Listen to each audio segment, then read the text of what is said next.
Hello, everybody, and welcome to another episode of Otaku Outcast. As always, it's me, Josie. I'm here with Brian. I'm here with Alex. How are you, boys? I don't know. Alex was saying something about boofing a beer last night. Nah, That's don't. why. Wait. That's why I was super drunk last night. Oh. Wait, can you repeat that? I didn't hear that. That's crazy. Alex, That's no like, such thing, though. Alex just started denying it. He didn't even hear what you said.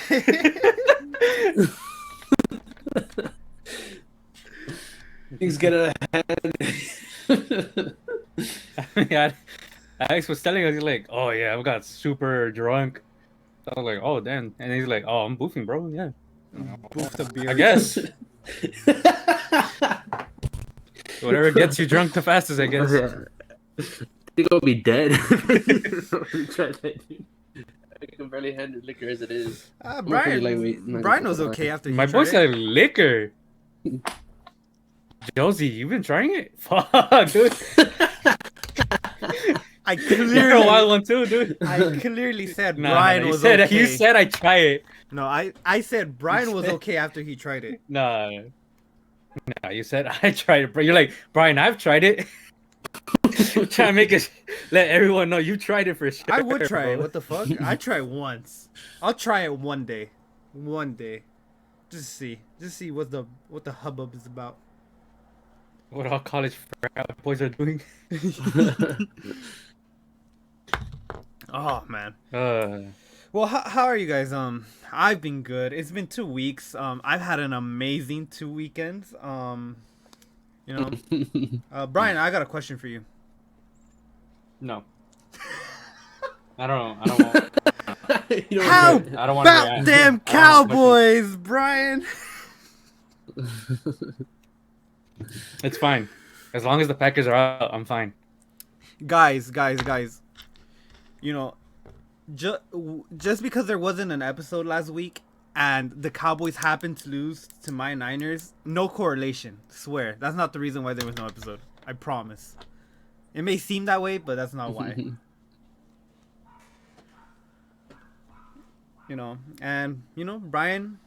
Brian's here. Brian's here today. He's here. Face the music. Even though he lost to Jimmy Garoppolo, it's okay. Right, No Brian? Jimmy G. It was Samuel Debo. Jimmy G didn't do shit except throw bombs to the other team. And y'all still lost. As you guys can tell, I'm in a great mood. Not till next week. Watch. Hey man. Next week is your final week of being in a great mood. We own the Rams, so guess what? We're getting 2 back-to-back weeks at SoFi. Yeah. That's what everyone who's confident about their team says. Beautiful. You see, unlike me, I'm not confident about my team. See, it's because you don't believe in them, bro. That's why. They've given me enough reason not to believe in them. Spoken like a true Cowboys fan. You have to face reality, man. Spoken like a true fan of football. Hating your team, not believing them, that makes you a true fan. Hey, bro, tell that to the Packers fans. They think it's their year every year. Dude, you seen the news on that? Everyone's just talking shit about the Cowboys. Even old Cowboys fans. I mean, players. That's tradition, bro. It's tradition. You let yourself get carried away by the hype, and then shit on them when reality hits you. It's cool. The Cowboy tradition. Oh, fucking Troy Aikman, fucking Michael Irvin, they all came out. What are you doing? It's like, what are you doing, man? You're wasting your guys' talent. Brian, Huh? how much are they paying Dak? Remind me. More than Jimmy G. Yeah, but they paying him how much to get eliminated? First round? How much? One and done? How much? 75. Just watch. Thousand? Just watch. 75 million? Just watch. Just watch till your team's out.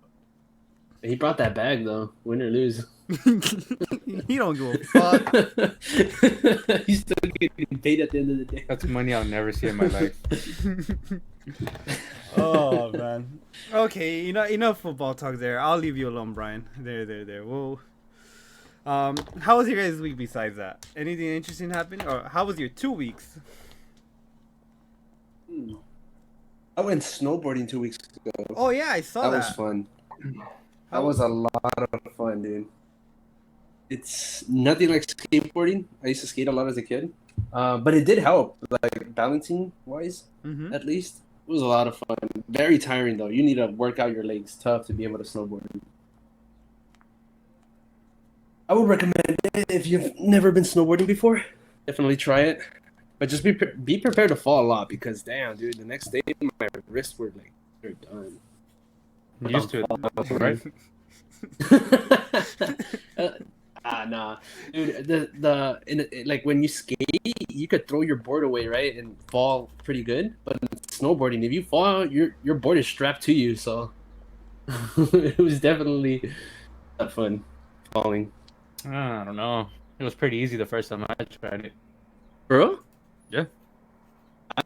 You should have seen me. I went to the snow and I was like shredding already. Damn, bro. Yeah, they told me they were like, "Oh, you could have probably gone pro." By the way, I'm lying. I've never done this in my life.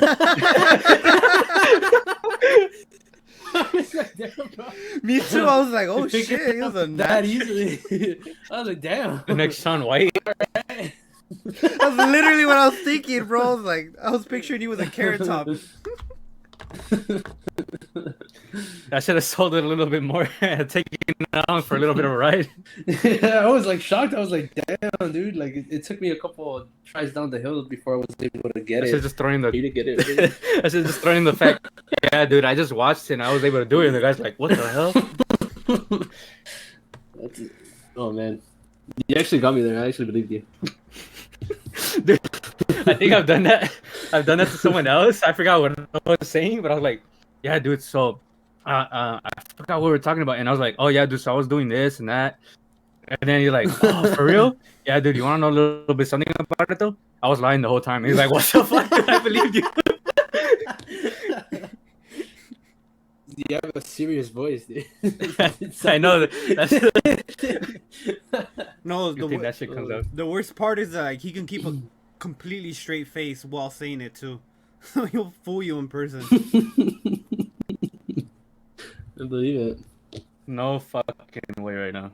But that was it for me. Snowboarding was the highlight of my month so far. What about you, Brian? Or you guys?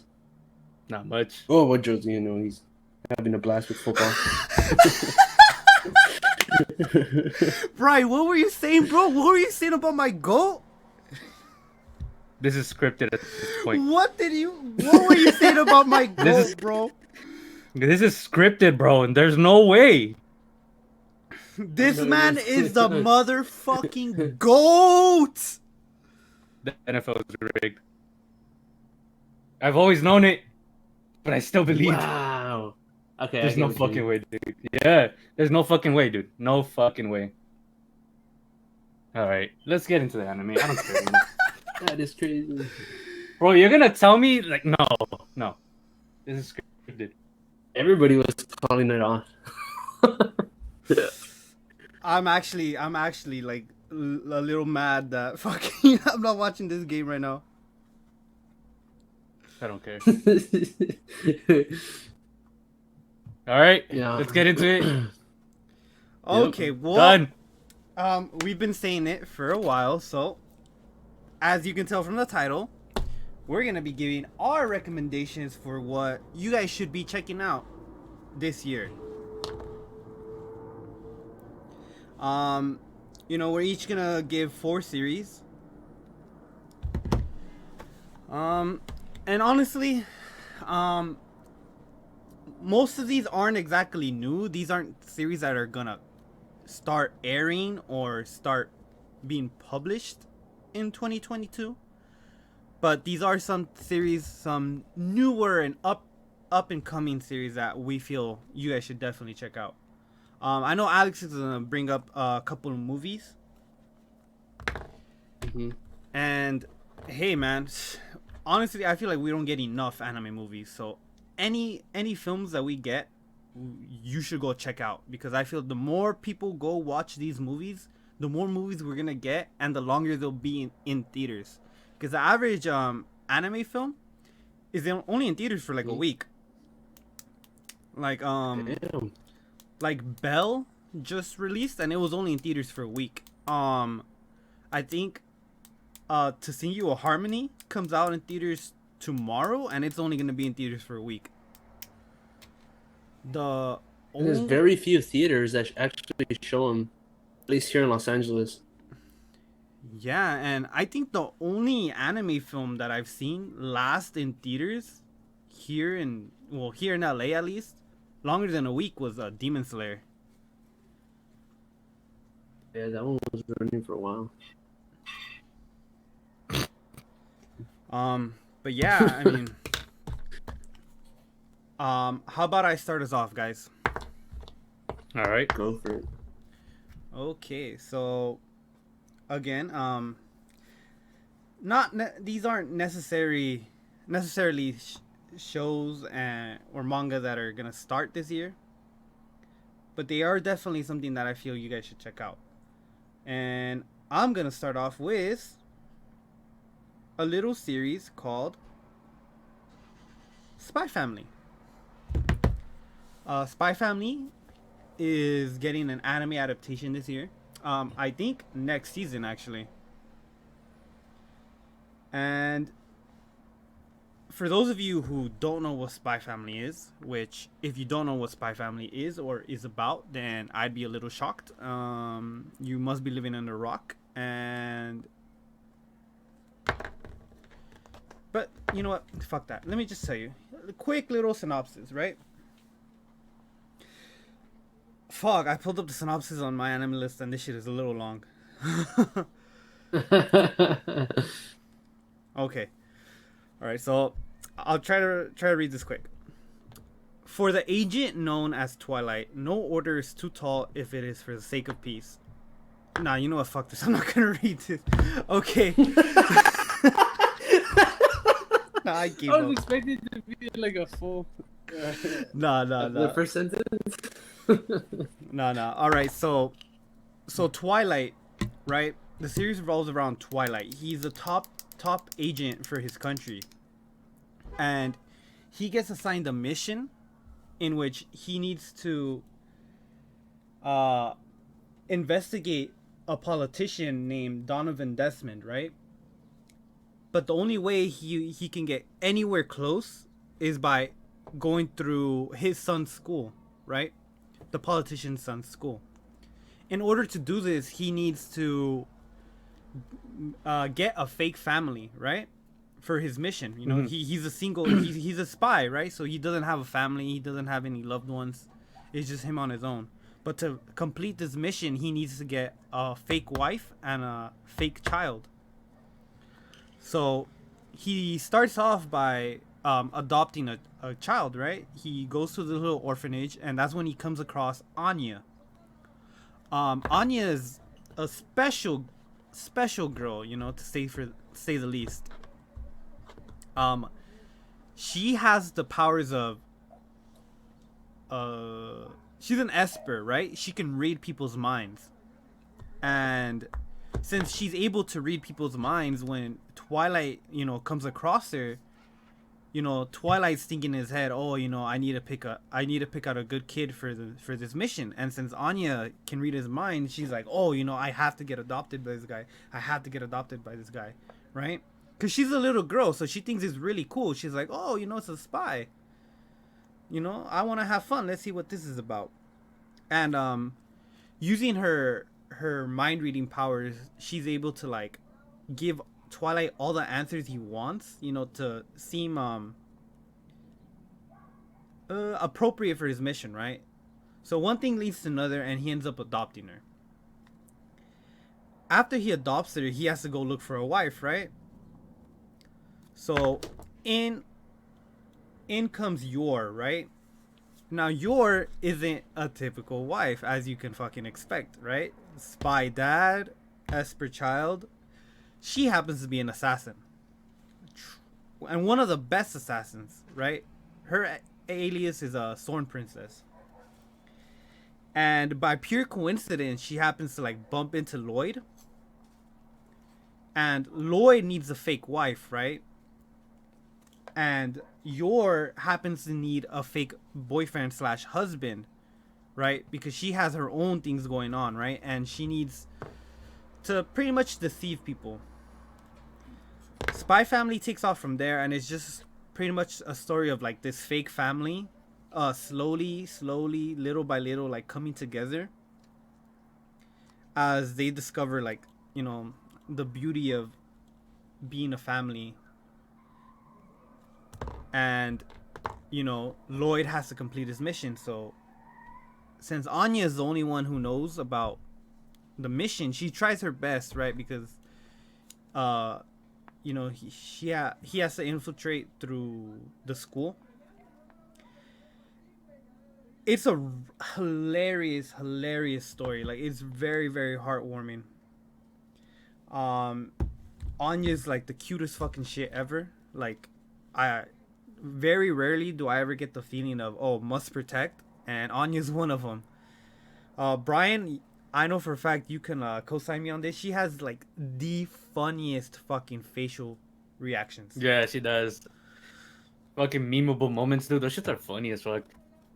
Bro, like, like, Anya's just fucking hilarious, bro. Like, please. I remember at one point we were sending those memes to each other. Yeah, we were sending each other Anya's face. It's hilarious, man. Please, it's gonna be very, very heartwarming. The anime adaptation looks fucking gorgeous as well. It's being done by Wit Studio and Cloverworks. It's a collaboration. So, you know, you can already picture, you know, it's gonna be the cutesy character designs and the cute backgrounds with the nice music from Cloverworks, with the badass action scenes and animation from Wit Studios. And surprisingly, this series has a lot of action. Like Yor is actively murking motherfuckers. And like, there's a lot of blood and things, and it's really surprising from just taking a glance at it. Trust me, I feel like everyone would love it.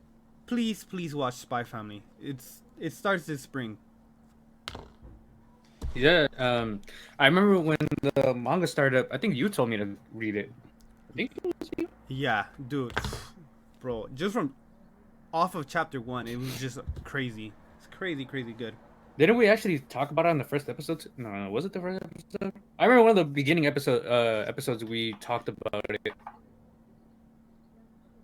I don't remember which episode specifically, but I remember it being within the first 10.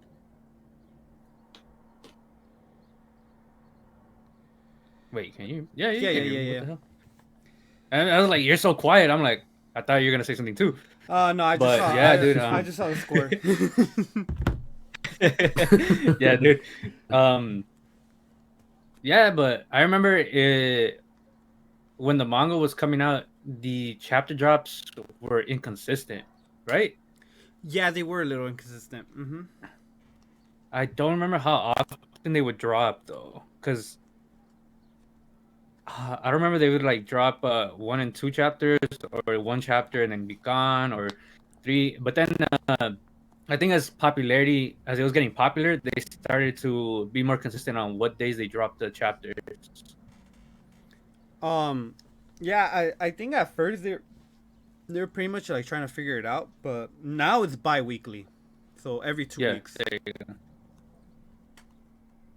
How many chapters they got? 70, right? Yeah, it's around 70, I think. Yeah, because I'll check right now. Already on it, bro. They didn't even give me a chance. No, not bro. even. And I'm always trying to look for. They're at 58. Yeah, it's at 58. Okay. Well, I mean, I don't know if you want to count those .1, .2, and .3 type of deals. But... No, not really. Just 58 chapters.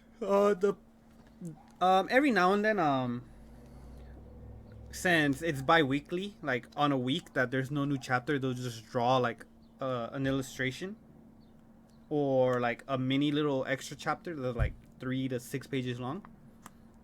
But it's really nice. Like, I can't express how much Spy Family is fucking amazing, and I wholeheartedly believe like it's probably gonna win anime of the season, of that season for spring. I don't know about that. What do you got beating it? I mean, look what's happening right now. Oh wait, spring? Yes. Attack on Titan is gonna go past spring, or no? No, it's only 12 episodes. Wait, Attack on Titan is part of the The winter. winter. So yeah. Yeah. But yeah, I mean, that was my first pick. Brian, why don't you tell us yours? Let me get my shit out right now. I closed my phone like a head ass. Fucking first manga. Been talking about it for over a year, and I will still continuously talk about it. Kaiju number 8. I'm gonna read the synopsis and just paraphrase whatever I feel like, because Josie was worried we're gonna be fucking fumbling everything. I mean, we usually do it, so what does it matter? No one has called it out, so it doesn't matter. If we sell it with fumbled words but passionate as fuck, we'll be fine. Yeah, as long as there's passion in your voice, I think you'll be good. I mean, just like me with being passionate about fucking snowboarding, right? I'll give you that one. All right, so I'm a little bit. The synopsis: it's grotesque Godzilla-like monsters called kaiju that have appeared around Japan for many years. To combat these beasts, elite military units known as the Defense Corps. Corpse. When you think about it, it almost sounds like a corpse. You know? So basically, it's a way of saying death when you think about it. Because, I mean, think about it. Corpse, like the corporation in a sense, they're elite units that are willing to fucking give their lives. And then they're going to become a corpse. So it makes sense. Damn. So the risk of lives daily to protect civilians from creatures.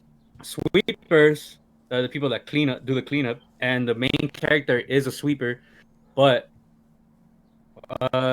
he wanted to become part of the Defense Corps, but he failed one too many times, and then he actually had like one more chance to try out, and before that even happened, he was doing a cleanup, and like a kaiju. Like, it wasn't necessarily a kaiju, like a big ass monster. I don't really know, like, specifically what this kaiju is, because I think this was the kaiju, like the kaiju takes him over, like goes into his body and transforms him. But the kaiju itself, I don't know if it's like a special type of deal where it's I don't know if it works with all kaiju, but this kaiju that went into him transformed him. But other kaiju, for some reason, it doesn't do that. So I don't know what's up with this kaiju. Like, is it because where the kaiju normally appear from? Like, we've seen Pacific. If you've seen Pacific Rim, they come from somewhere, like an alternate universe in a fucking hole that they come from. If it's the same deal here, so does that mean like in that universe are the kaiju getting smarter, and are they evolving to where they could take over? That's what I want to find out. Like, what's happening? So it takes over his body. It gives him powers, and then he tries out for the Defense Corps. He makes it, and he has to try to not get found out that he's a kaiju in a sense, because he's like half human, half kaiju, and it's not easy to not get caught because he doesn't fully have full control of his powers yet. Yeah, so honestly, and it's like it has funny moments, has emotional moments, and has serious moments, and like I think the fact that you could throw in comedy and make it work well into like a serious kind of semi. Well, it is serious. Not too serious either, but it is serious where like he has a goal, and also like it just doesn't revolve around him as well. It revolves around some of the people in his life, but it'll mainly focus on him, the main character, and like two other side characters. Kind of focuses on them. Interesting. Yeah, and That's they don't have an enemy, right? no, they don't. Or But I feel like it might eventually get an anime. Yeah, I would not be it sounds surprised. pretty good. Yeah, because it's honestly like a really good manga. Hmm. I was waiting for it to get an English translation, and it already did. It has a English printed. I have it. Nice. So, Alex, if like you're gonna read something, I suggest you read this. Also to the viewers. Yeah, that probably will be my first manga that I've never seen an anime of. Hmm. Because I haven't, like, I started reading manga, but it's from like previous animes that I've already seen. Yeah. So I think that might be the first one that I read that doesn't have an anime. Sounds really interesting for sure. And I hold it to a high regard because I mean I don't know, something about it just got me to reading it. It ain't like I've talked about Blue Box and I've talked about Kaiju number 8. Blue Box still had like I'm not gonna be talking about Blue Box like this, but probably in this episode probably. But Blue Box started off like with a strong ass chapter and still going strong. But something about Kaiju didn't come off as strong, but something about it made me continuously want to read it. Like something, it was, like I said, probably because of the fact that it's able to throw in multiple elements and continuously make it work. I know why. I think that's probably why. Why?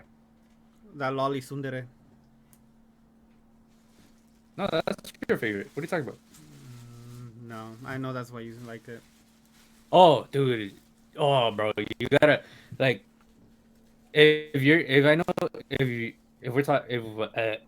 since I know who we're talking about, dude, you gotta see her character development in a sense. Mm-hmm. Well, I mean, Brian was able to convert me because it took me like forever to read Kaiju number 8, and I have to agree, it is really good. I completely understand what you're referring to when you say like blending all the different elements. It's a good show. I co-sign that, Brian. Yeah, it's a good show. Oh, well, manga, I guess. Oof. Oof. All right, Alex, you're up next. Alex, you're up. I'm next. All right. So, the first recommendation I'm gonna give is an anime that hasn't aired an episode in I think 8 years or almost 8 years. But it's getting a new season this year, and that anime is The Devil's a Part-Timer. It's one of the first comedy animes like that I've watched, like strictly comedy. And I was pretty bummed out when I was watching it because it didn't have it didn't. I guess I kind of figured it would be like more seasons, but when I saw what year it came out, I was like, oh, that sucks. Anyways, it's getting a new season. So the synopsis for this one, okay, it says striking fear into the hearts of humans, Demon Lord Satan begins to conquer the land of Enta Isla with his vast demon armies. However, while embarking on this brutal quest to take over the continent, his efforts are foiled by the hero Amelia, forcing Satan to make a swift retreat through the dimensional portal, only to land in the human world. Along with his loyal general Ciel, that dude is hilarious. The demon finds himself stranded in the modern-day Tokyo and vows to return to complete his subjugation of Enta Isla. That is, if they can find a way back. They basically have no powers because in the modern day Tokyo there's no magic, right? And I guess for them to get magic, there needs to be a presence of magic, and since that is not possible, Satan tries to like take over. Well, he starts to like Earth, right? And so he starts to he ends up wanting to conquer Earth, so he ends up working at a McDonald's, which is like their McDonald's version. Welcome to McDonald's. Yeah. And so he tries to like climb the corporate ladder because he wants to like become like, this mass leader of Earth through like working at McDonald's. And it's just hilarious, honestly. You guys seen it, right? Yeah. They ended up like kind of being friends with the hero Amelia, who was there to kill him, but after seeing how like pathetic he is, decides to like leave him alone, but like keep an eye on him. It's really hilarious. I love it. I've seen this anime a couple times already, and I highly recommend it. It's just hilarious. I don't know what the second season is going to be about because I haven't read the manga for it. Mm-hmm. But I'm pretty sure it's going to be pretty funny. I've read because of this anime, it made me want to read the manga or like the light novel. So I read the manga, and I have one of the light novels. It's not in order though, because I think it's the second one. I don't know what's happening right now, but like a lot of stuff is sold out. Really? Like in the when I tried to buy off of the website where I usually get my manga, everything's like sold out. Also in person, when you go try to look for some, sold out. So there's a manga shortage right now. I don't know what's up with this. But Could it be because of the second Because of the second season? because of the what? Because it's getting a second season, so people are buying it. No. Overall, everything's like kind of getting sold out. I'm just saying overall. Like even for mangas that some people would be like, it's an okay manga, or it's not too huge of a name, but has like an okay following. Mm-hmm. Even those are sold out. So like everything's kind of out of stock. So I've been trying to get manga and like light novels, whatever I could get, but even they're sold out, dude. I think it has to do with the new wave of like COVID cases. I know Probably. there's been like staff shortages everywhere in just about any field because of that. So But yeah, this anime I think is like a good comedy for people who are getting into it, into anime, or like trying to try out new genres that are outside of like regular normal shonen all the time, or romance. yeah. So I feel like this is a good one to get into. I mean, there are others as well, but this is a good way to like pitch into. Yeah, I didn't think it was gonna get a second season, considering that it came out in 2015. Yeah, dude. But I didn't need it, honestly. if I'm not wrong, when like anime started becoming more mainstream, like they started picking up more animes that were like not picked up. Well, they didn't pick up a new season, right? Wait, ask that question again. Sorry. Since like you know how like anime started to become more like popular, I feel like I've been seeing more animes that Getting picked like up? came out a long time ago that are getting picked up for newer seasons. Yeah, I think because of probably because of that, and people are like getting into new animes, and those numbers are probably getting up. So they're like, oh, new people must want the same like another season of this anime. So I'm guessing that is probably why it's helping out. Yeah, I'm glad though. This is one that I really like was bummed out that I was like, damn, they're not gonna have another season. Man, imagine No Game No Life, bro. Dude, I actually just watched that one. Yeah. And that one was like 2015, no? Something like that. I haven't watched it, I but I've heard the it's jokes. older. I think it's older. I think it might be like. It's like I would see it get posted a lot. Like that's why I watched it. I've been seeing it. Like more people post about it, I guess. And I was like, Yeah, and that's the weird part because that one was like one of those animes that was really popular and people wanted a second season, and it just didn't get it. Because I haven't seen the numbers of how many people watched into it, but you do see a lot of it like in Instagram or maybe for Twitter for people. Like you'll see a lot of people like, oh, when are we getting a second season? Never happening. It was super popular. It sucks that it's never gonna get picked up again. It could have probably been like one of those animes where, oh, we just want you to get the book, the light novel for it. Yeah, because it drive up their sales. Yeah, because I've talked to Josie about another anime that I really liked, and I think he's seen it probably. Classroom of the Elite, right, Josie? Yes, Oh, Because I that think. one's pretty yes, good. we have talked about it, but I haven't watched it. Oh, okay. Yeah, I think he told me like, oh yeah, that I don't know where he got it, but he was like, yeah, that anime was just to kind of get people to buy their light novels, Oh yes, Oh. that is true. and it 100%. sucks because like it's a really good anime. Well, in terms of like stuff like not just Classroom of the Elite, but No Game No Life. Mm-hmm. I mean, I haven't seen it, but I've heard like people saying like, oh yeah, it's really good, and it sucks, but It's pretty good. I just there's certain things I don't like. yeah. It's like way too much, but it's pretty good. Actually, I think anime was like originally supposed to be like a promotional device to get people to buy like the source material, whether it's a light novel or the manga. I think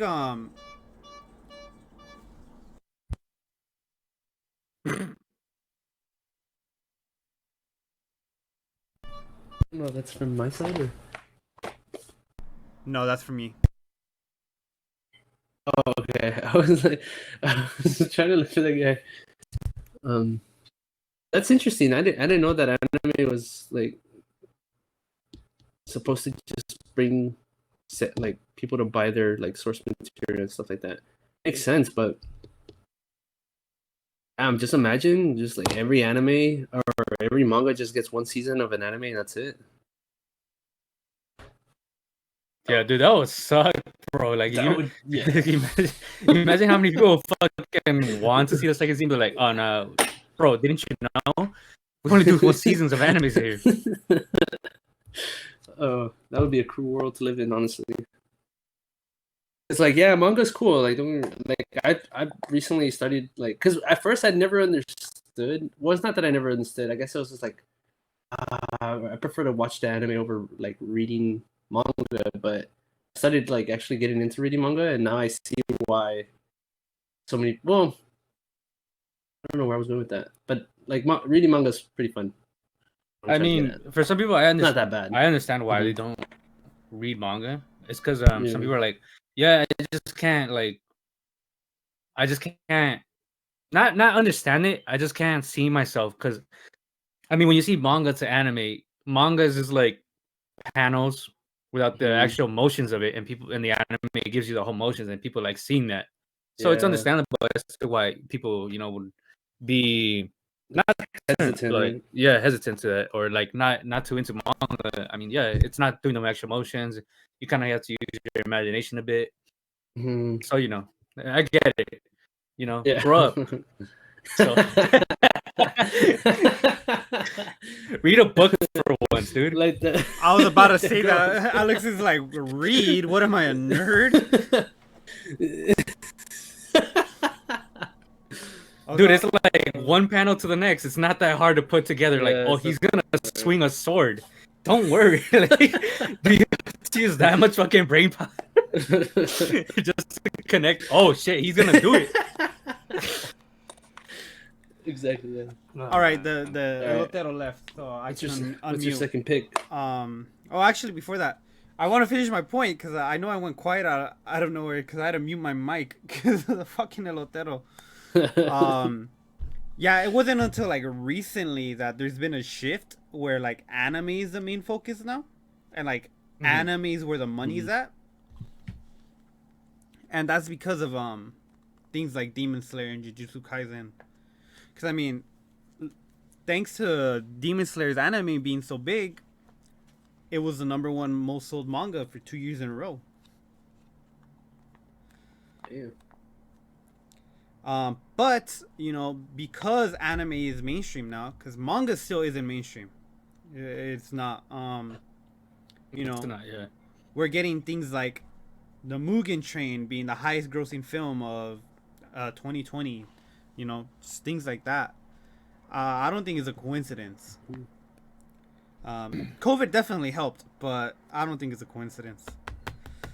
But yeah, I mean, it's all. This point is like 5 minutes late, but I just want to get that out there. Yeah, it's fine. It's fine. All right, next one. My second pick. Second pick. Second pick is my second anime on this list. A little series that me and Brian both like and have been reading since the start. Cuckoo's Fiance. So, Cuckoo's Fiance is about a very serious and studious boy named Nagi, right? Mm-hmm. And Nagi has lives with his parents and his younger sister.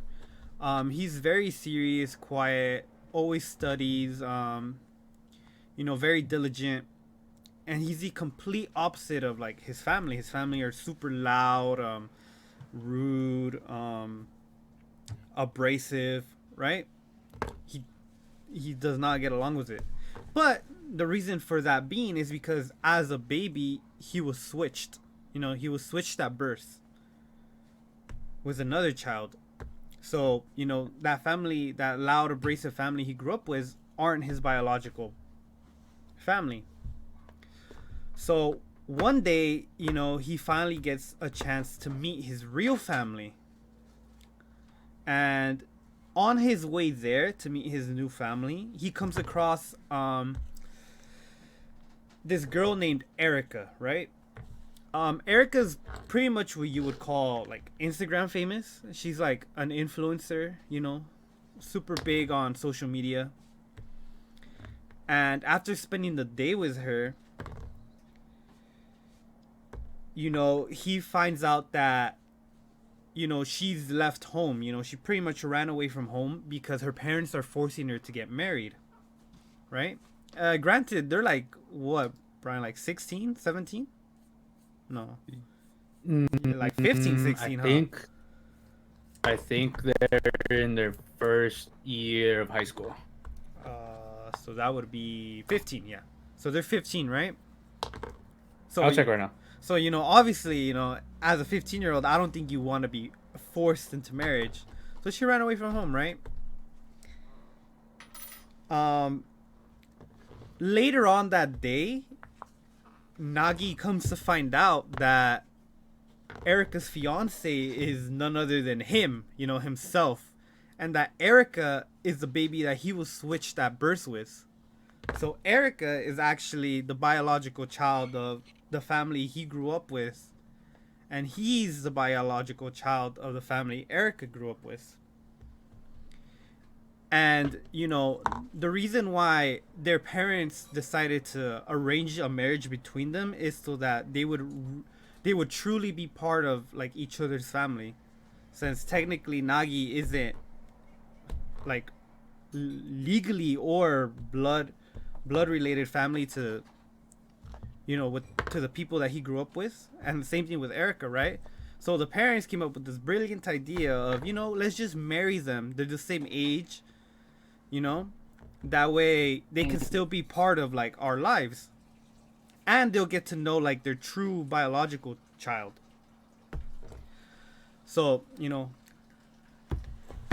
16. They're 16. Okay. Yeah. Right. And so Erica's father, who's like very rich, right? He decides to force them to live together. So the story starts off with Erica and Nagi, pretty much living together alone, and it's all just typical rom-com shenanigans. And this is the same creator of Yamada-kun and Seven Witches, Miki Yoshikawa. Now that I think about it, I didn't say this, the creator of Kaiju number 8, but still, because Kaiju number 8's creator, from what I know, is just this is probably their first manga. I should really do a little more research, but Miki Yoshikawa has already done something big, and she's doing Cuckoo's Fiance and another manga at the same time. Yep. She's also doing a monthly series, which I'm also reading. It's also very good. But Cuckoo's... Yeah, I mean, yeah, you were saying? no, go. I cut you off. Go. I was gonna say, yeah. So eventually, the reason why I wanted to talk about Cuckoo's Fiance is one of my picks is because it's a harem, right? And me and Brian love our harems. Yeah. So, right. So you would think, right? Because Erica's like, sorry guys. Uh, Got something stuck down my throat. No details as to what it is, but I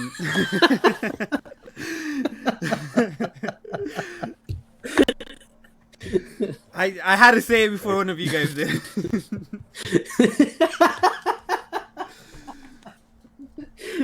But like Erica's like really really pretty, right? Because she's I guess she's an IG model too. I mean, she's just a fucking straight up influencer, right?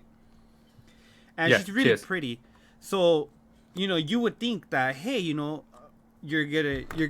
pretty much being forced to marry this really pretty girl. You would think that's a win, right? Well, in typical shoujo drama, Nagi is not okay with it, right? He's not down with it because he is already in love with one of his classmates named Hiro, right? Mhm. And I mean, you mean what, Brian? well, I mean, Erica isn't into it either. Oh yeah, Erica isn't into it, but fuck Erica. We don't care about Erica. You're just mad. You're just mad. You're just mad she's gonna win because she looks like the other character from Yamada-kun who won. I'm not mad. So- I'm not mad, right? Alex, wait, Alex. Uh-huh. All right.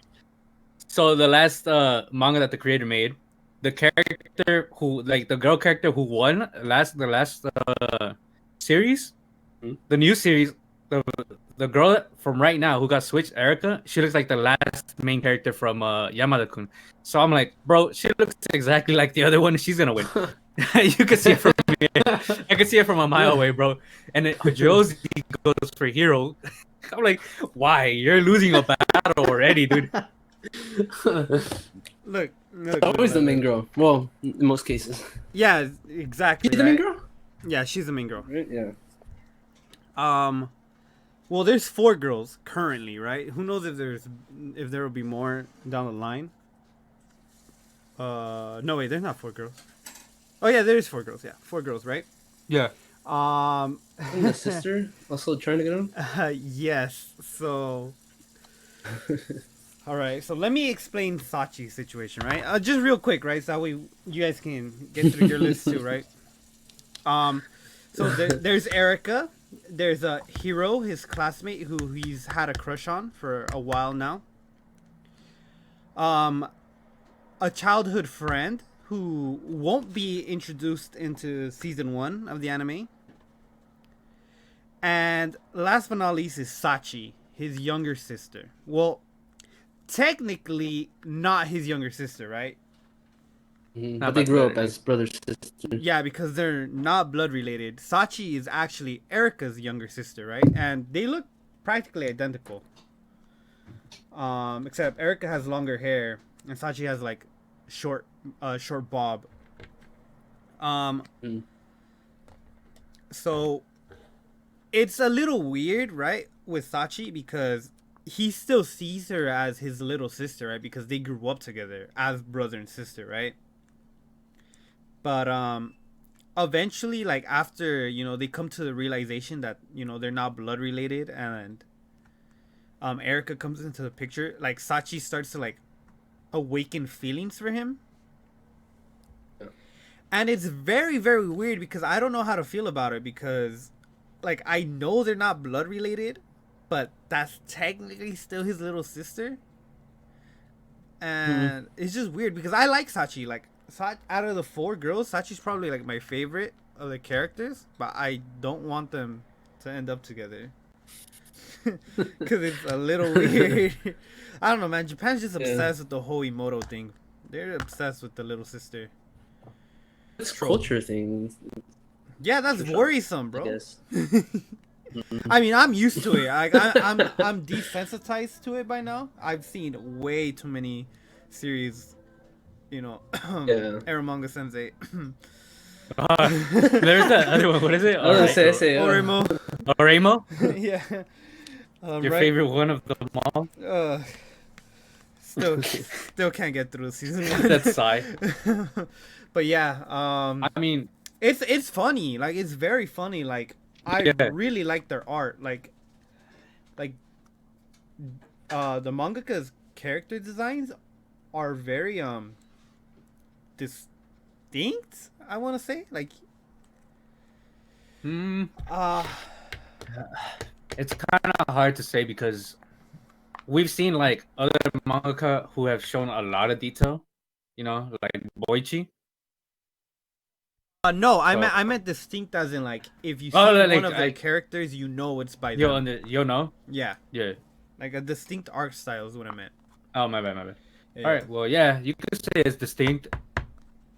Art style, like it's changed quite a significant amount from Yamada-kun to now. You could tell like that's kind of a way big difference. Yep. Because mhm. in Yamada-kun, it was a little more rougher, but as towards the end of the series, it got fluffier. That's a weird way of putting it, but it wasn't as rough. You don't notice it changing, but I did notice it towards the end. I'm like, huh, it looks so different now. And then I was like, let me check the first chapter and check this chapter. And I told you about it, and you told me I never noticed. Yeah, bro, it's very noticeable. Yeah, and then like from the last chapter of that to where it is now, it's changed a lot more. Yeah. I don't know. At this point, I'm just a fan of Yoshikawa. So, like I said, like I'm reading their monthly series as well. It's about vampires. Oh, it's just great, man. Great. Kaku's fiance is definitely gonna be that hot mess, that must-watch hot mess series.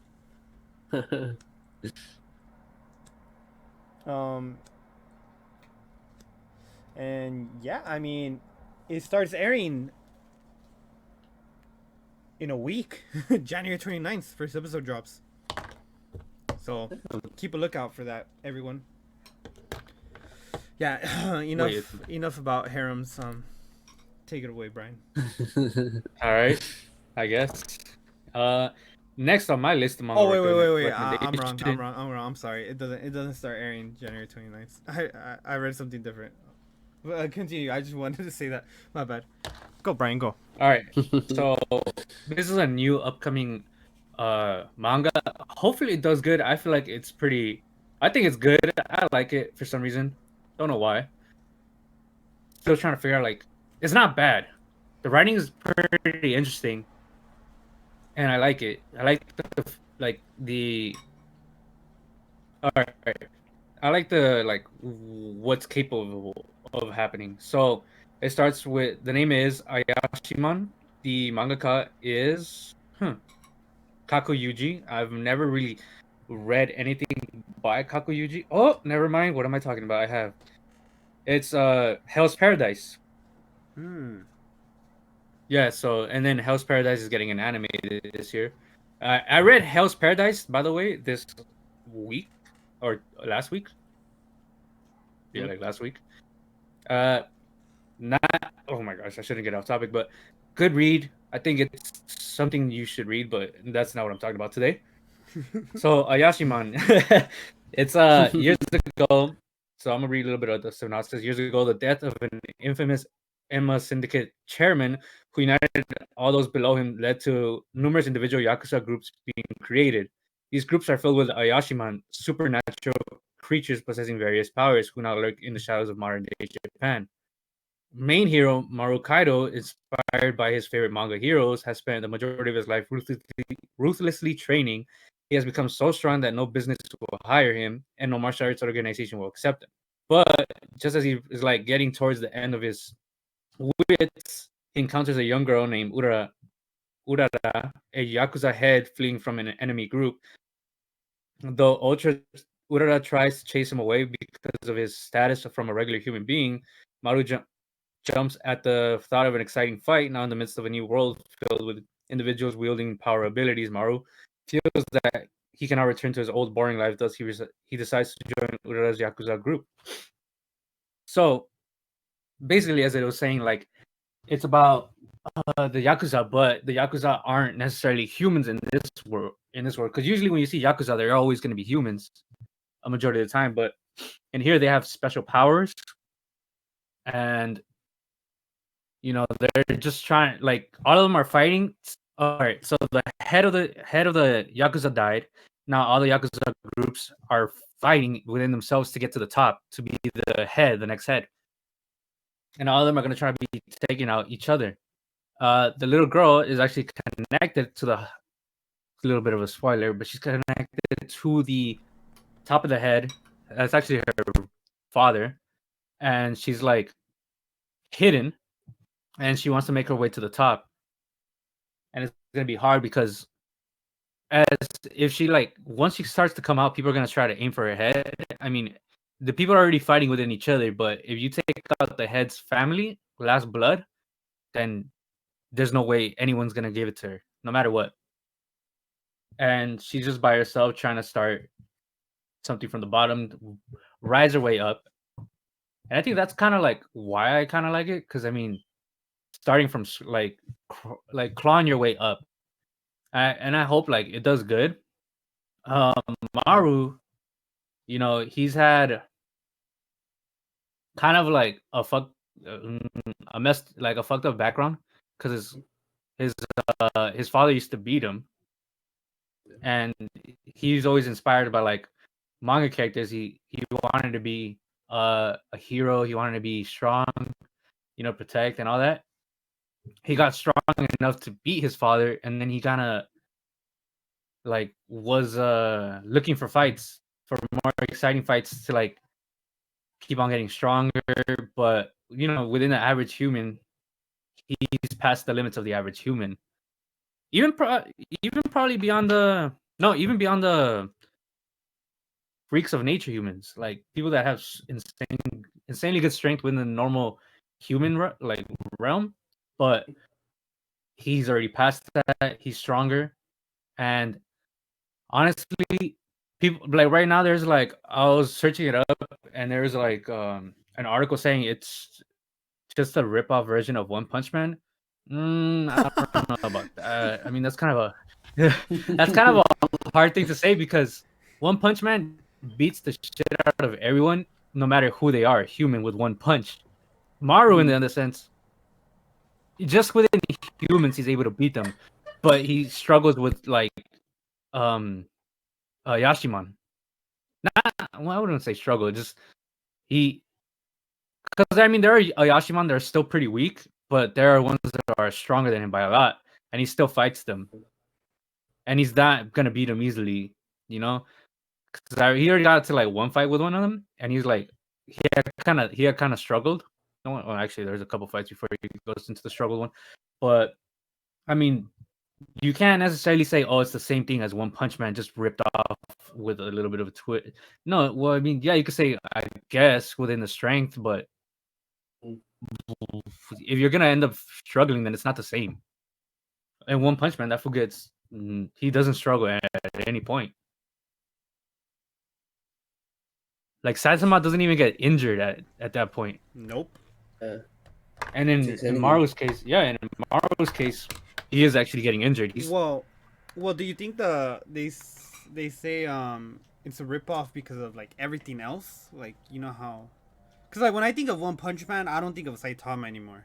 Well, he's the face of it, but like when I think of One Punch Man, I think of everything like with the Villains Association, with the Heroes Association. I think of all the side characters. Yeah. What'd you say, Alex? Like what Josie was saying, like Hero Association and like No, over here. There's no Hero Association or Villains Association. Yeah, that's why it's like it's not different. So yeah, which is why I'm agreeing with you, because like that's why I'm asking, like, what do you think? Where do you think the comparisons come? Because it's obviously not about Saitama. It can't be. So it's just like the only thing they say is like both characters have subjected themselves to a ridiculous amount of training to achieve a similar goal and suffer as a result because of the insane amount of power they wield.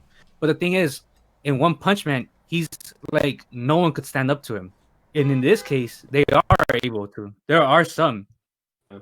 So to me, it just doesn't make sense. Not only I that, don't know. Some people are just haters. like they just described like half of like shonen protagonists. Yeah. Like as you were saying that, I was thinking of like Asta.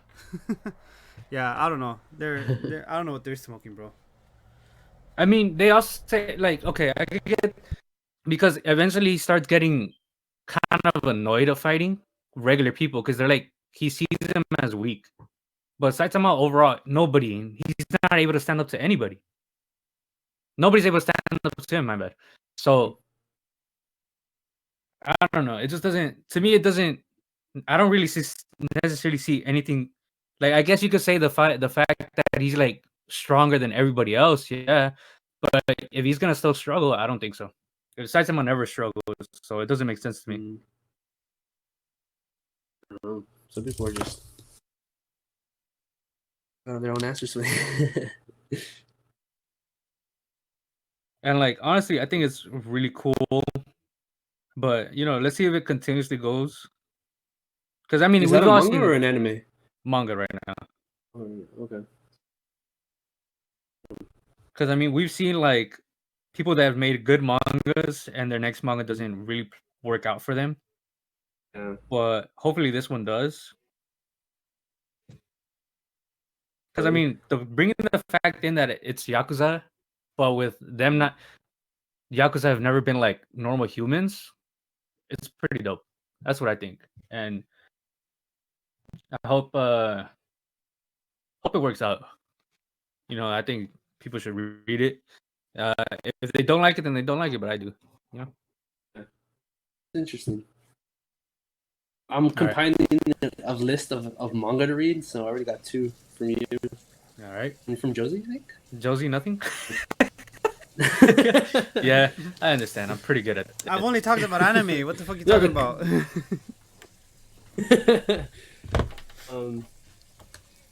Wait, No, I got what? one from I've been Josie. doing manga. Oh well, whatever. All right, go. Alex, your turn. Okay, so my second one, it's one that it just got an anime for this year. There's no release date on it yet. But I was like looking through some of like the new animes for this year, and I stumbled upon this one, and I think this one sounds pretty interesting, funny. It's called The Eminence in Shadow. I don't know if you guys heard about it before. I haven't. Okay, so the story. So again, okay, so I'm just gonna kind of go off the synopsis. So Sid is like a Chinibyo guy, and it's an isekai. So in his previous life, he was like a Chinibyo guy. His dream wasn't to like become the protagonist or the final boss.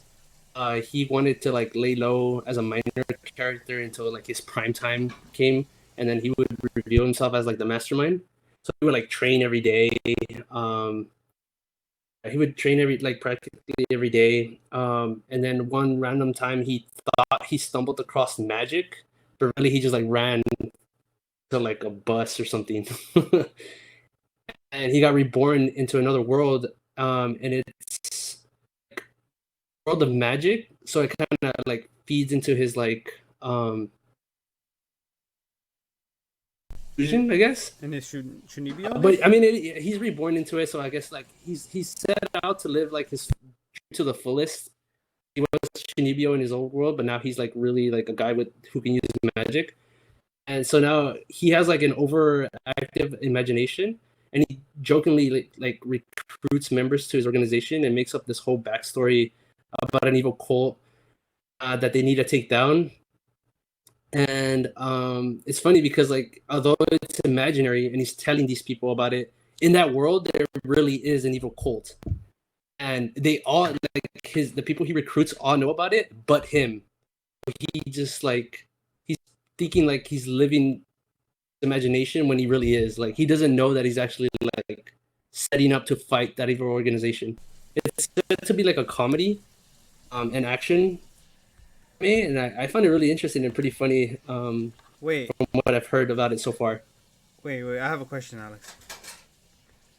So, does he actually have like powers and stuff?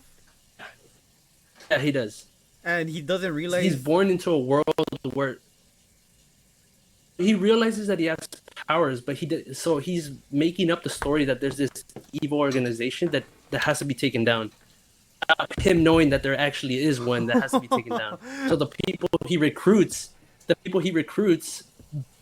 know about that organization, so they join him. He has no clue that organization really exists. That sounds hilarious. Yeah, and like when I stumbled across it, I was like, "Damn, this one sounds really good." What'd you say it was called, really- Alex? I know I haven't watched it or like anything, but just hearing the backstory, it seems pretty funny. What'd you say it was called, Alex? The Eminence in Shadow. Eminence Shadow. Yeah, as I don't know when the manga came out. It sounds pretty funny. I've seen people like give it reviews that it's like, I don't know if it's true or not, but like on par with Konosuba. No, because I haven't actually read the story, I like read the manga or anything. But I mean, just by the synopsis itself, it seems pretty funny. Manga came out in 2018. Light novel, 2018. I'm gonna check it out. Web novel series. I added it to the list of manga. I kind of want to read it. Yep. Yeah, I mean, My that always second makes me pick. want to do it.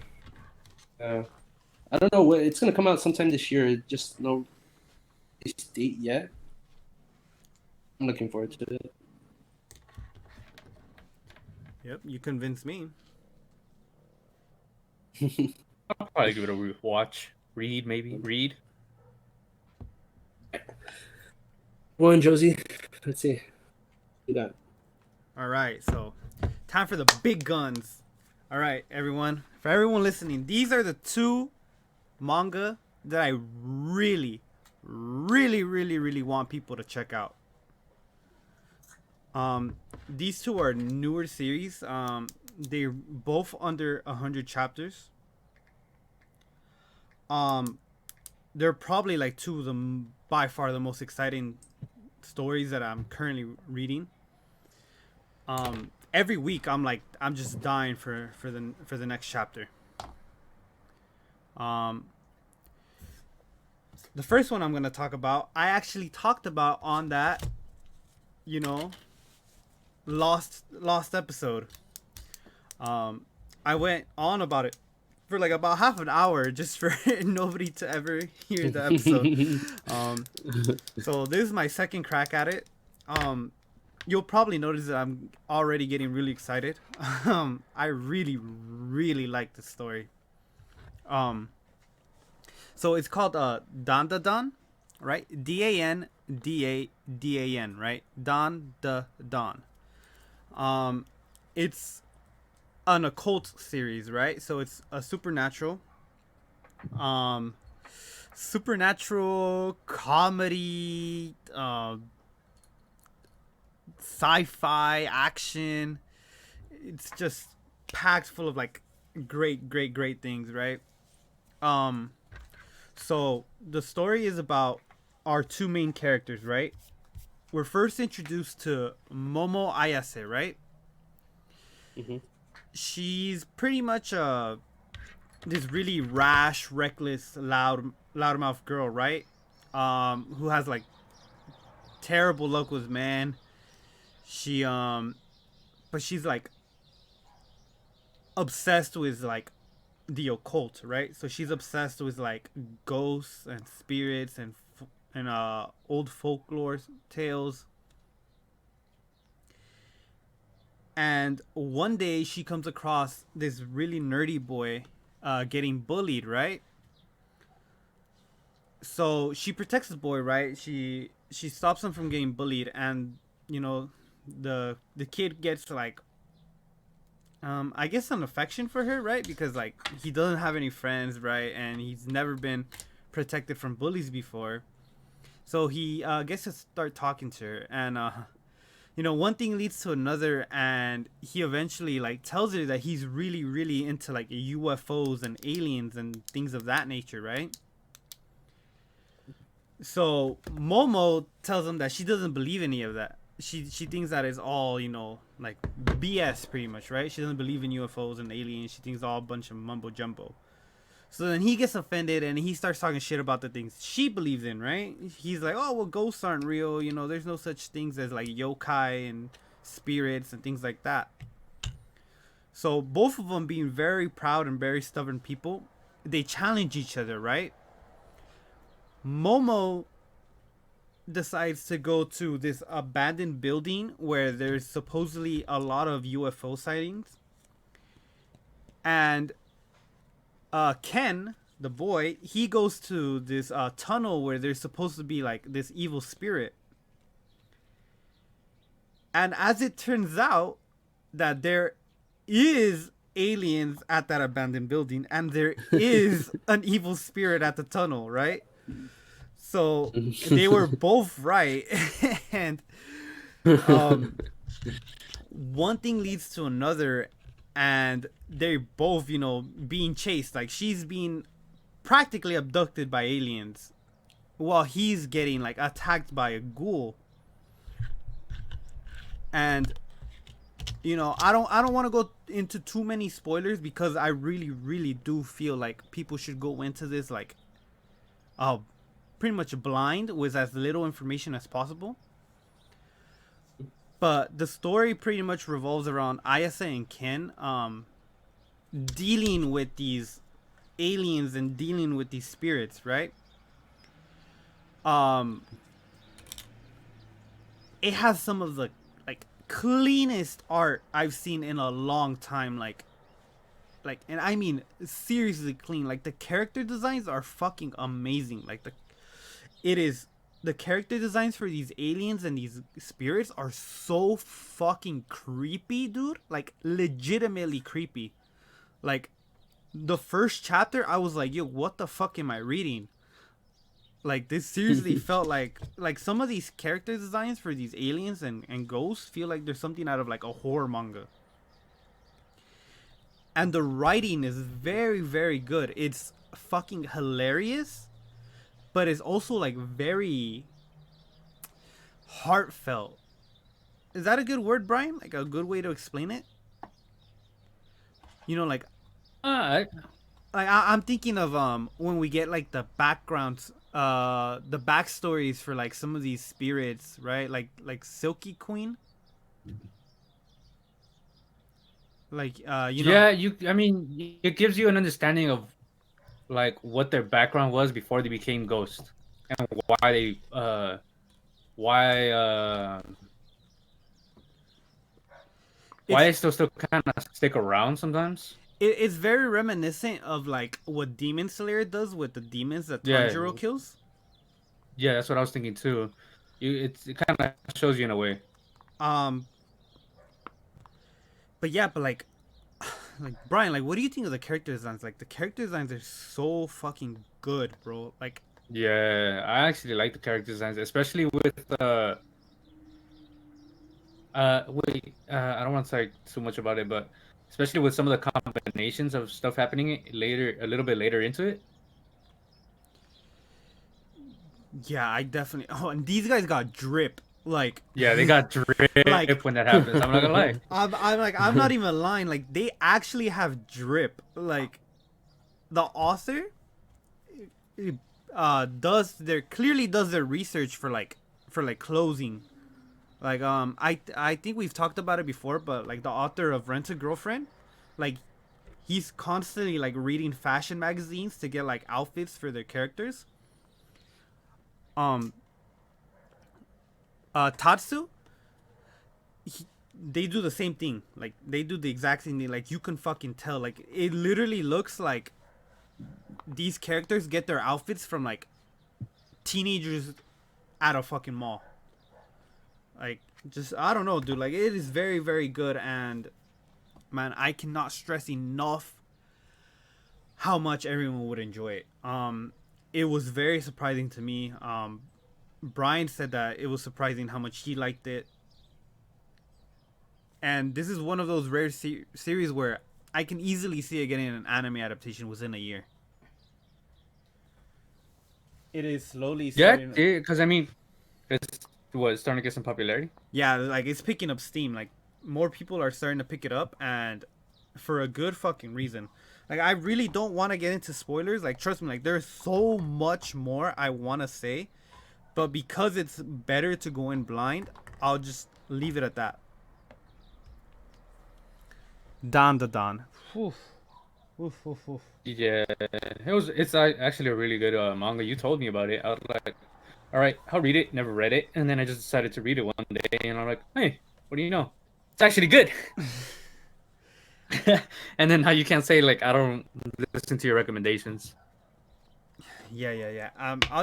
I'll leave it at that. I seriously feel like if you go into this blind, not knowing what to expect, you're gonna be like, your mind's gonna be blown. Oh, Right. one more thing I'll say. The action choreography, like the fighting, is like stunning. Like it is very very good.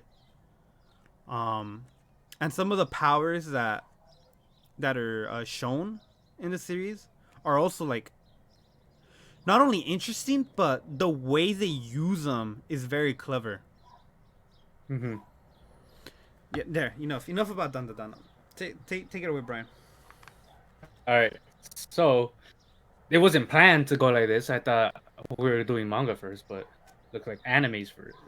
Anime was first. So now I'm doing anime second.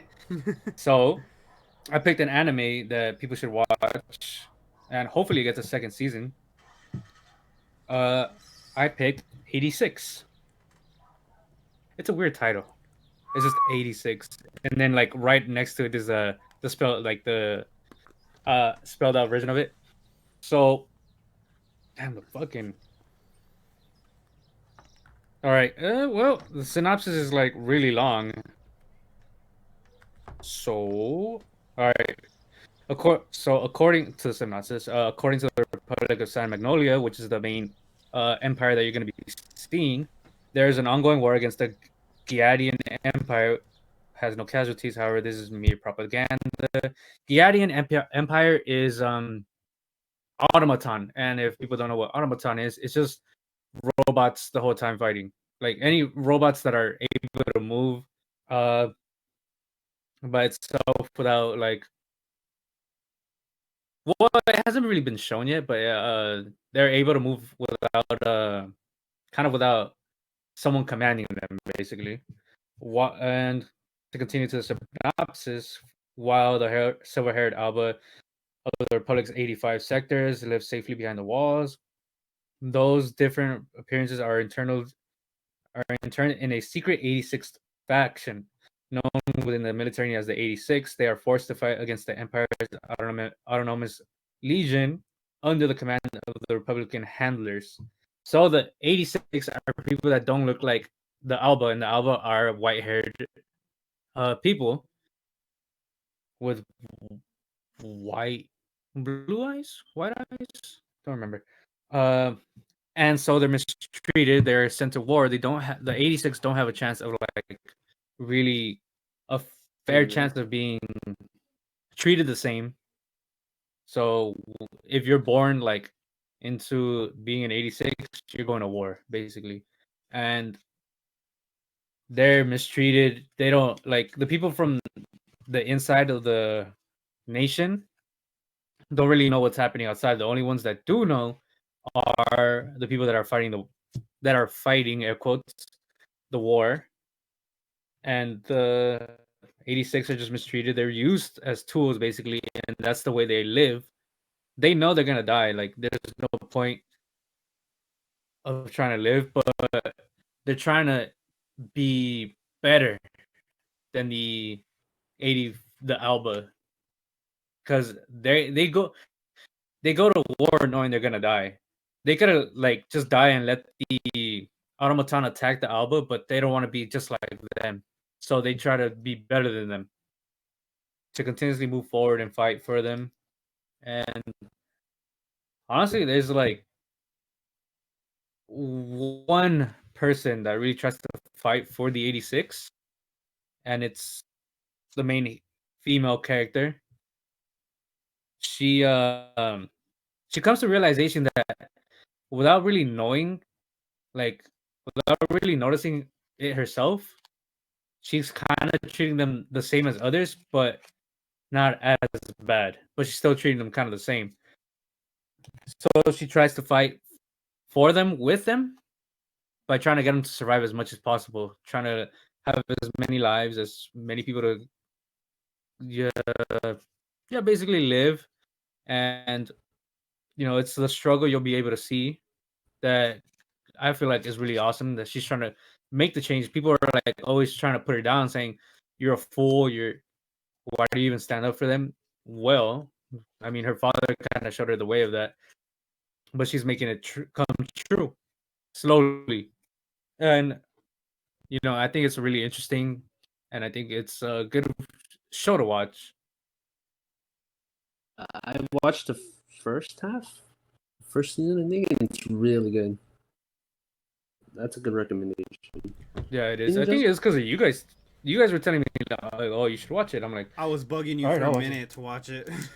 I'm not gonna lie, it's very good, bro. It's actually don't know when the second season's coming out. it's Second part actually, of it's coming out. I don't know. Very, very popular, Brian.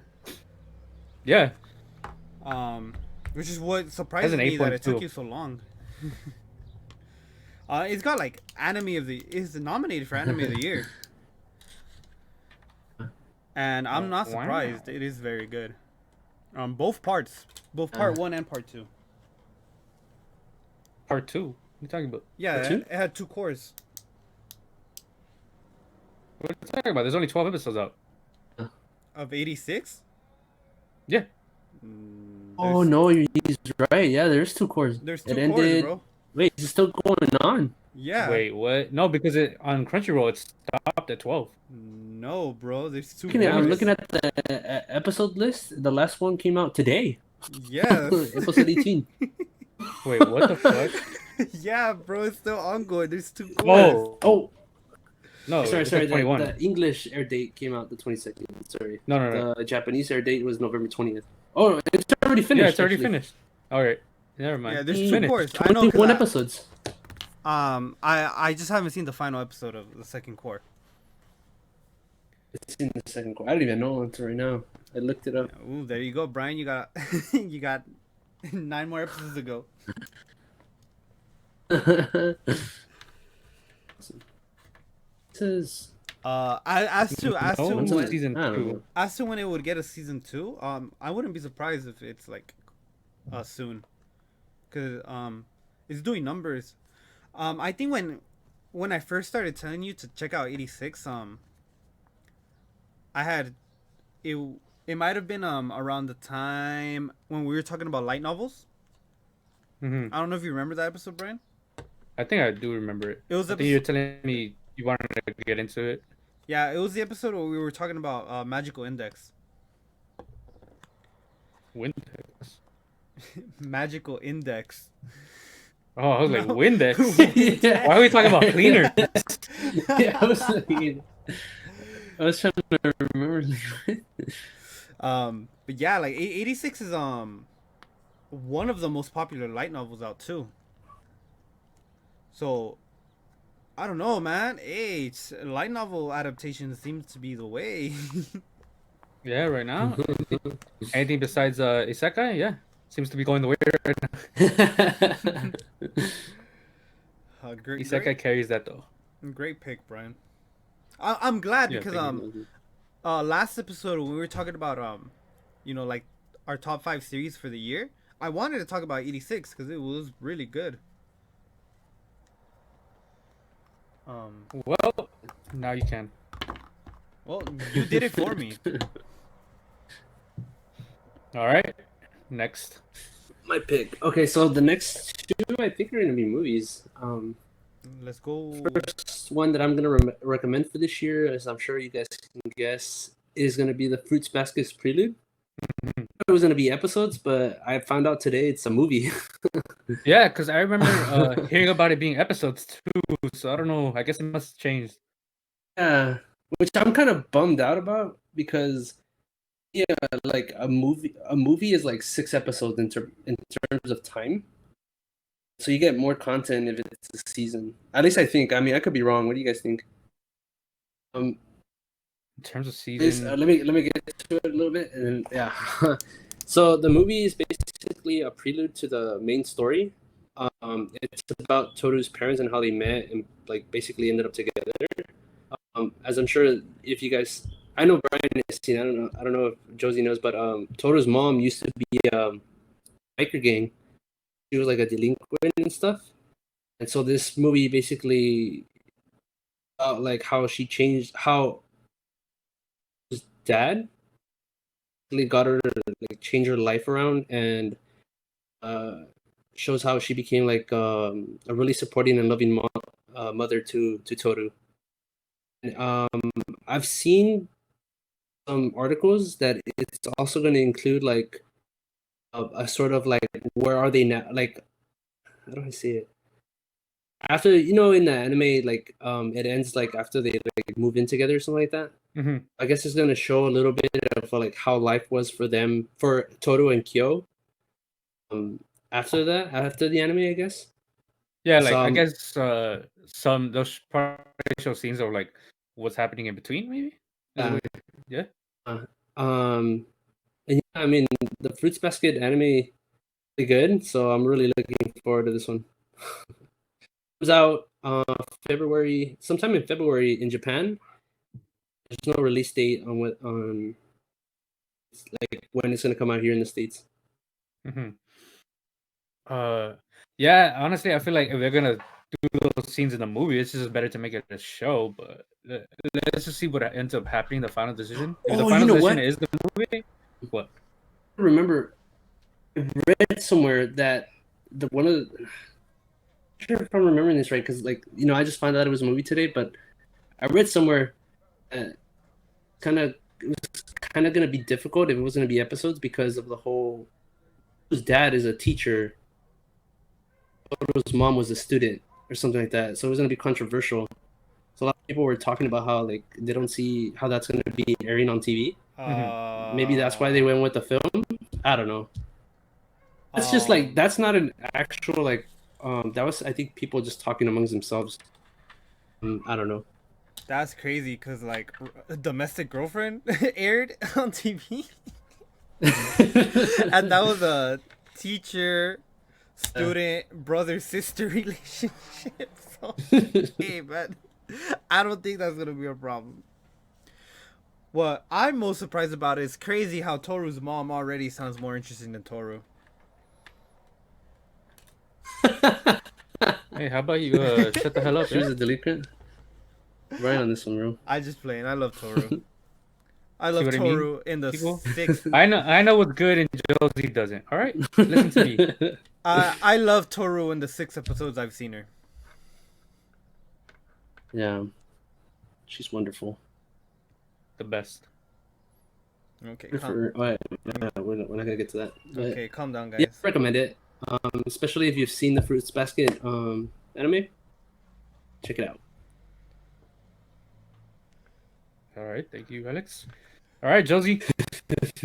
Thank you, Alex, for that Fruits Basket propaganda. Let's see. So for my final series, probably the series I'm most excited to talk about. Last episode I talked to you guys about Koi to Uso, right? I thought about, coming on here and talking about it once again, really drive home the point. You guys need to check this shit out. But I opted for a different manga, right?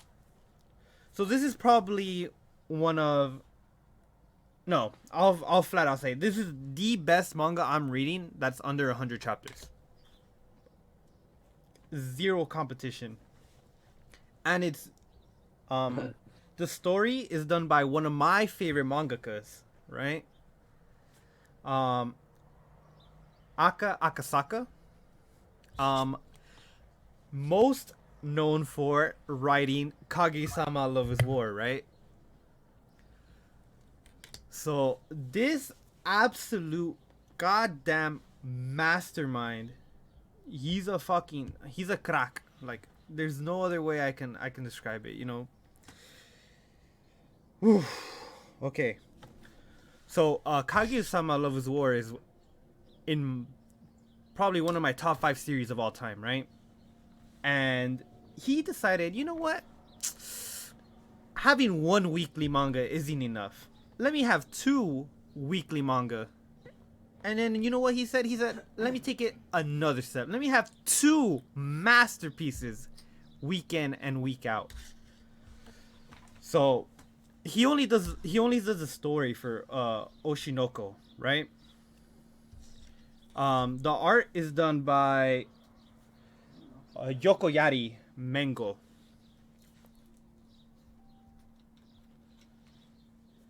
So, Oshinoko is a story about Goru Honda, right? He's a countryside gynecologist. Goru Honda sounds like another name to me. Mm. Hmm. Say that, man. Wait. Let me continue. Right? So he's a countryside gynecologist, right? And he happens to befriend this very sick girl, right? Who's diagnosed with cancer. He pretty much builds a kinship with her, right? And the way they bond is by watching her favorite idol. Her favorite idol named Hoshino.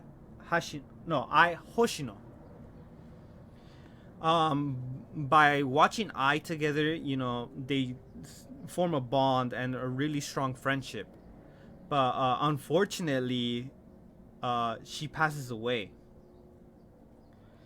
And you know, despite her passing away, he continues to support Ai, the idol, right?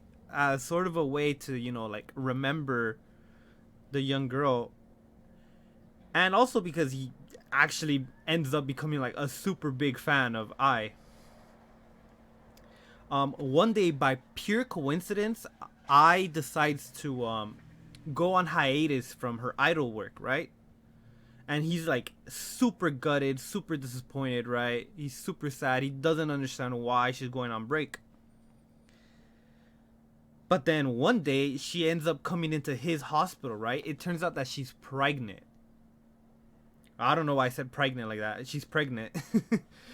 And since he's a gynecologist, he's the one that pretty much watches over her during her pregnancy. You know, because she's an idol, and idol culture is very vicious in Japan. So they're like seen as like perfect beings. So if a 16-year-old idol is getting pregnant, you know, that's gonna kill her career. So she decides to, you know, announce that she's gonna go on hiatus. She's gonna go on break. When in reality, she's dealing with this pregnancy and she's gonna have her baby, right? Before going back into idol work. Well, everything is going like perfectly well, right? Like for a few months while he's pretty much watching over her and taking care of her, things go out without a hitch, right? He ends up, you know, sort of like befriending her, gets to understand her a bit. Until one day he decides to go outside, right? He just leaves the hospital, right, for like a smoke break. And somehow he meets a mysterious figure outside, right? They're wearing a hood, their face is covered, he doesn't know what's going on, and he gets fucking stabbed, right? Like he gets stabbed and he fucking dies. Chapter 1, our protagonist gets fucking stabbed, right? He gets stabbed by a super fan of Ai, because that super fan figures out that Ai's at this hospital. And he just fucking stabs the doctor, and so he passes away, right? but then he opens his eyes once again, right? Which is, hey, how's that happening? The guy I just saw this guy get fucking stabbed. And when he opens his eyes, the first things he sees is Ai, right? He sees Ai Hoshino. And he's like, yo, what the fuck? What's going on? And it turns out that he was reborn as Ai's child, right? He gets reborn as one of her twins. She ends up having twins, a boy and a girl. And so he begins again. He starts his new life as his favorite idol's son. The story then takes off from there, pretty much revolving around the life of him, his new twin sister, and his new mom, Ai. One thing that I really, really love about it is it's very reminiscent of Actage, or Actage, depending on however you want to pronounce it. It's very reminiscent about it in the way that it goes very, very deep. It's a very deep dive into the world of showbiz, right? Whereas in Actage, it was all about like acting, right? That side of things. This series goes into idols, right? Acting, singers, girl groups, right? Idol groups.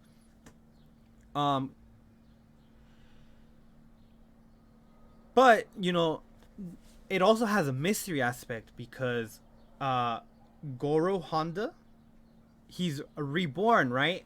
And he's reborn as Aquamarine Hoshino, Ai's son. So his new name is Aquamarine, right? Or just Aqua, right? That's what everyone refers to him as, Aqua. So Aqua wants his new goal in life is to figure out who the hell killed him, right? And why they killed him. And that's pretty much his driving force throughout the story, right? The first part of the story is pretty much just his childhood, growing up, becoming a child actor,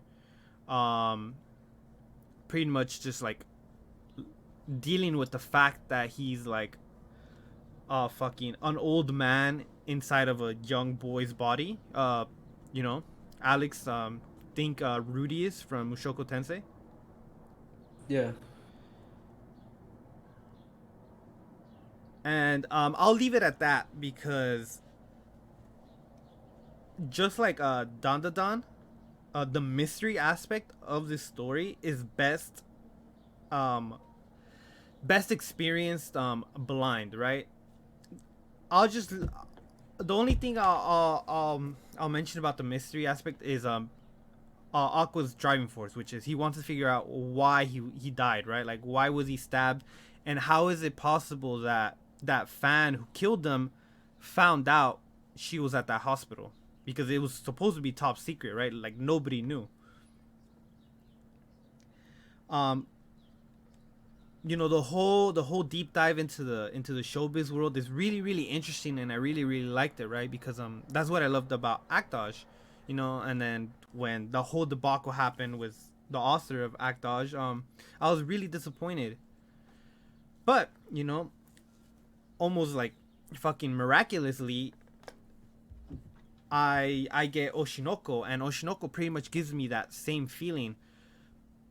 But that's not what the best part is. The best part of this story is the mystery aspect. And the reason why I don't want to give off more about the mystery aspect is because there's a really big twist early on in the story that completely changes like the trajectory of the said story. Like, the story after that twist goes in a completely different direction, and I do not want to spoil people on that twist.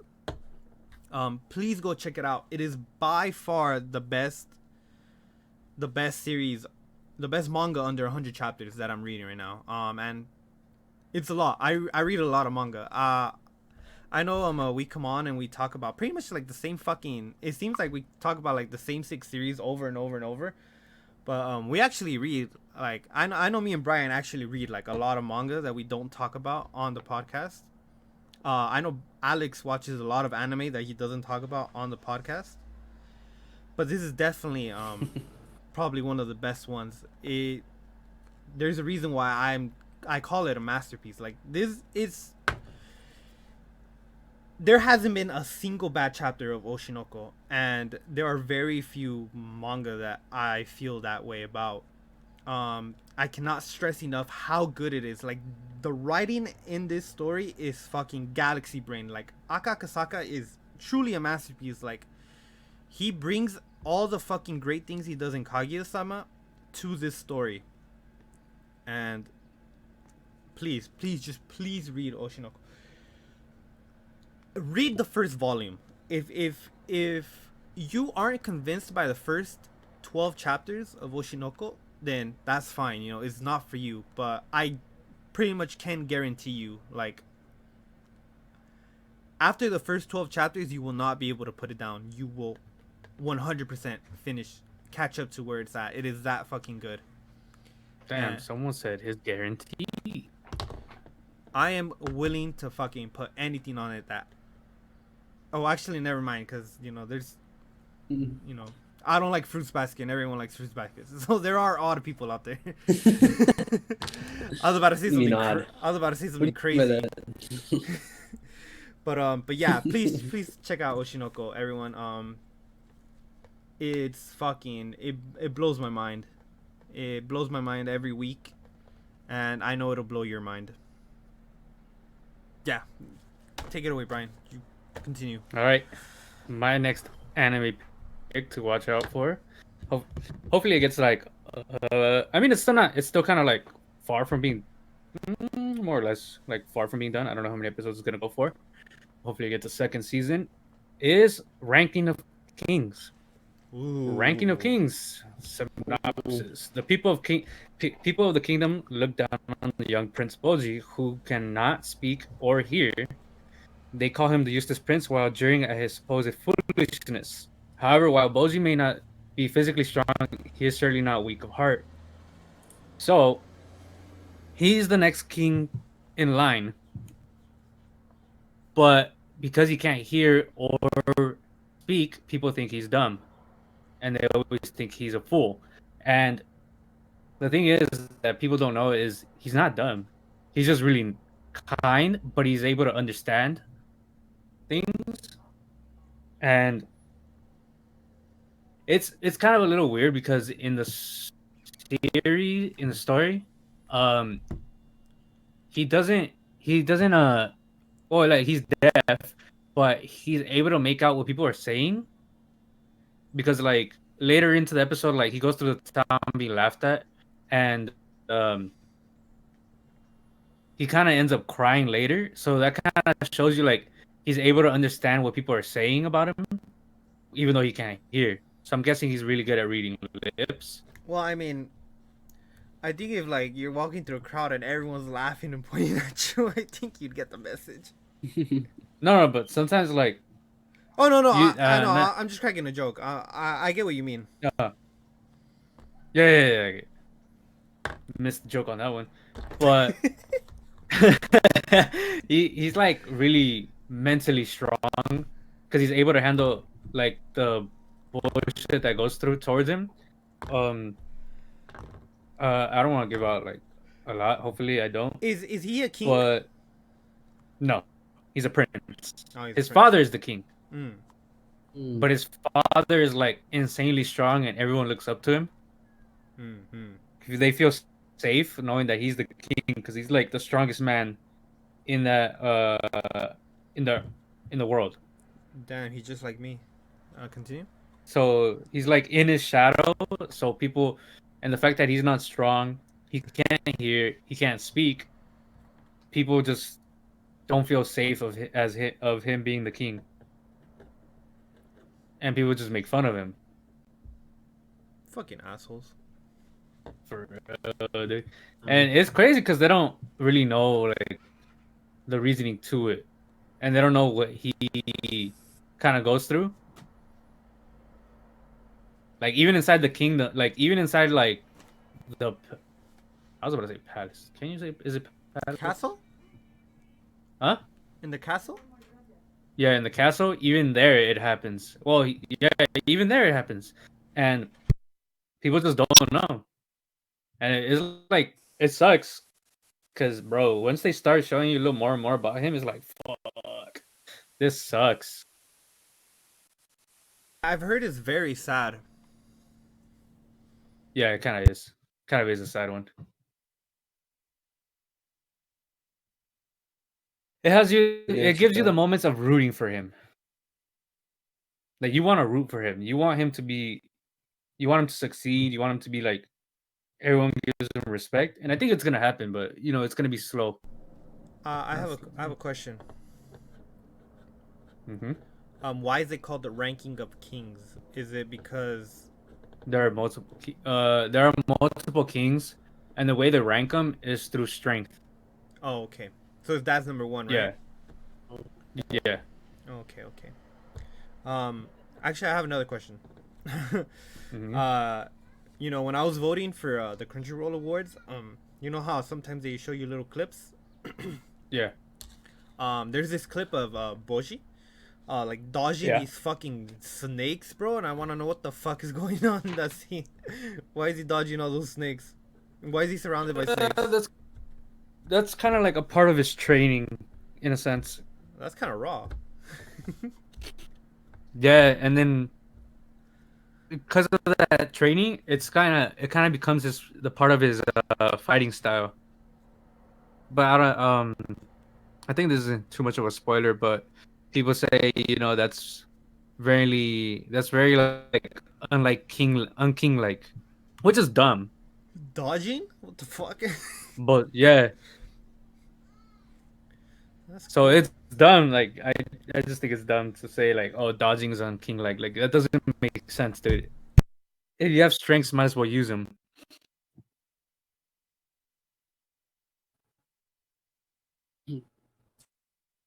Yeah, I feel you. I'm surprised. Especially since he's like really weak. I'm surprised he fights. I didn't think he would be a fighter. Yeah, and Either. it has really good twists. Like you think, like, damn, dude, fuck this person, fuck that guy, fuck these people. Then you gotta see a little bit background, like where they're coming from, and like kind of, it's like really good twist. It's like I really think it should be something it should be seen. Yeah, I'm definitely gonna check it out. I don't know if probably this week. I'll probably download all the episodes and watch them on my lunch breaks at work. All right, Alex, your turn. This one's gonna be pretty short because there's like no synopsis and um. I already, the second one I recommend for this year is Dragon Ball Super Superhero, the movie. Mm-hmm.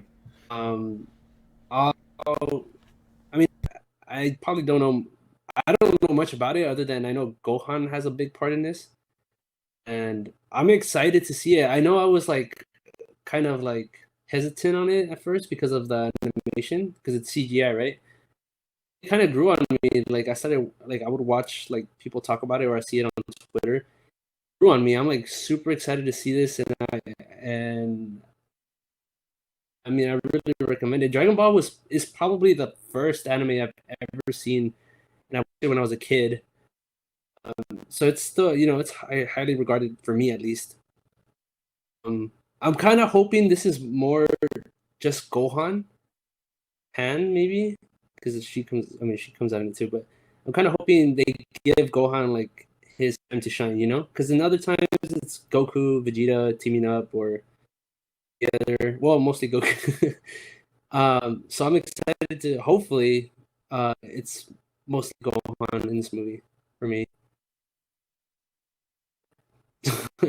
I don't. Do you guys know when it's coming out? I don't know if they've released like a date on it. I think No, they have. I don't.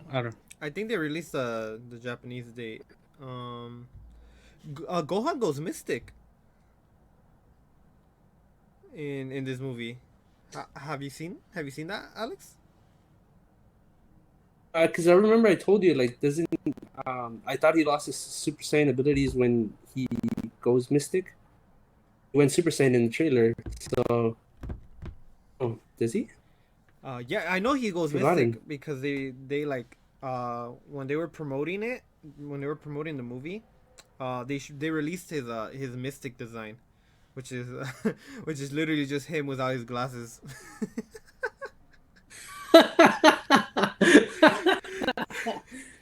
It's literally, bro, like it's just him without his glasses, and his hair is Oh my God. slightly, very slightly spiked differently. It's a subtle changes. It's like This Superman, movie. Superman and Clark Kent, bro. Like, yo, who the fuck is that? Oh my God. Um, It says right here that it's gonna air April 22nd, 2022. But that's obviously in Japan, right? yeah. But here in the United States. Although, things are starting to get hopeful. You know how earlier I was talking about, more people should go watch these anime films so we can get them, so we can get more. Um, the anime films are getting released a lot sooner here in the U.S. after they premiere in Japan. Because the Jujutsu Kaisen movie, we're getting it 3 months after Japan, and usually it's like half a year. Like if I remember right, I think we had to wait like Dragon Ball, no? yeah, and Dragon Ball's really big, so who knows? We might get it. Might not be too. We might end up getting it in like July. Really? Super excited for it.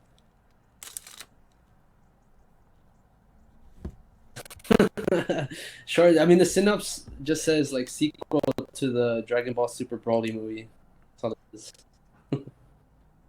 If they've dropped it somewhere else, it seems interesting. Yeah, I'm glad Broly's gonna come out in it too, so that's pretty cool. I wonder how much he'll be involved. It'll probably be for like a minute. They're training in Beerus's world, no? That split frame, the trailer shows them like fighting there. What the world is called? Does it have a name? I think it does, but I do not remember. I don't remember it either. It's primarily going to be Gohan. And they didn't really show Goku and Vegeta on there much, did they? Goku and Vegeta. They showed Goku a bit. I know they showed Vegeta in the most recent trailer. But I think you're right. I think it's mostly gonna be involved around Gohan. And in the latest promotion, they have like these 2 secret characters that haven't been released yet that are gonna be in the movie. But I'm almost like 100% sure it's gonna be like Android 18 and 17. Because it has to do with the Red Ribbon Army.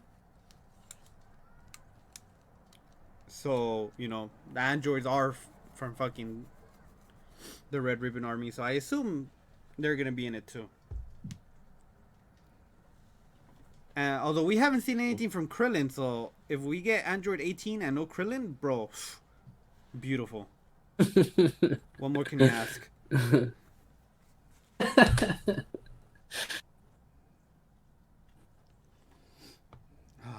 Yeah.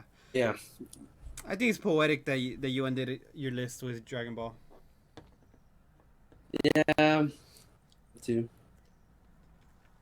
Oh, I grew up with it. I have a bunch of Goku Funko Pops. Yeah, well, I mean, I hope Wrong of me. I hope everyone listening, leaves with at least one series, either whether it's a manga or an anime, whatever it is. Shinoko. But yeah, it's no pressure, no pressure, no pressure. These are just what we think you guys should keep an eye out for. I I'm 100% sure at least one of the 12 series we talked about will blow up in this year, and you will most definitely be hearing about it. Oh man, but yeah, I mean, thank you for listening to us. We've been wanting to do this for a while, ever since the incident happened and we lost that episode. Yeah. You know, no Well, pointing, no pointing fingers. You know, it was nobody's fault, but